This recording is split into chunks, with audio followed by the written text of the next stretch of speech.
മനസ്സിനെ കുളിരണിയിച്ചുകൊണ്ട് ഉണ്ണിയേശുവിന്റെ തിരുപ്പിറവി വീടുകളിൽ അറിയിക്കാനെത്തുന്ന സാന്റാക്ലോസിനെ അന്വേഷിച്ചിരിക്കുകയായിരിക്കും എല്ലാവരും അല്ലേ.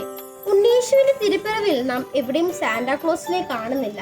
പിന്നെ ആരാണ് സാന്റാക്ലോസ്? ക്രിസ്മസുമായി എന്ത് ബന്ധമാണ് അദ്ദേഹത്തിനുള്ളത്? സെയിന്റ് നിക്കോളസ് ആണ് നമ്മൾ ഇന്ന് കാണുന്ന സാന്റാക്ലോസ്.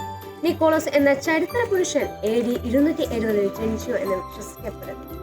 മാതാപിതാക്കൾ ധാരാളം സമ്പത്തുള്ളവരായിരുന്നു. നിക്കോളസ് ബാല്യത്തിൽ തന്നെ പാവപ്പെട്ടവരെ സഹായിക്കാൻ സന്തോഷം കണ്ടെത്തിയിരുന്നു. രാത്രിയിൽ സ്വർണ്ണ നാണയം ഇട്ടുകൊടുത്ത് 3 പെൺകുട്ടികളുടെ വിവാഹം നടത്തിക്കൊടുത്തതുപോലെ മറ്റു പലരെയും അദ്ദേഹം സഹായിച്ചു പോന്നു. ഈ ഔദാര്യത്തിന്റെ അടിസ്ഥാനത്തിലാണ് ക്രിസ്മസ് വാദത്തോളിൽ സമ്മാന സഞ്ചിയുമായി കടന്നു വരുന്നത്. പിന്നീട് നിക്കോളാസ് വൈദിക സേവനത്തിന് സന്നദ്ധനായി, തുടർന്ന് ബിഷപ്പ്. അങ്ങനെ സെയിന്റ് നിക്കോളാസ് സാന്റാക്ലോസ് ആയി മാറി. ഇന്ന് ലോകമെമ്പാടും അറിയപ്പെടുന്നതും ഈ ഒരു പേരിൽ തന്നെയാണ്. ഇപ്പൊ എല്ലാവർക്കും മനസ്സിലായില്ലേ ആരാണ് സാന്റാക്ലോസ് എന്നതെന്ന്? ഏവർക്കും ഞങ്ങളുടെ ഹൃദയം നിറഞ്ഞ ക്രിസ്മസ് ആശംസകൾ.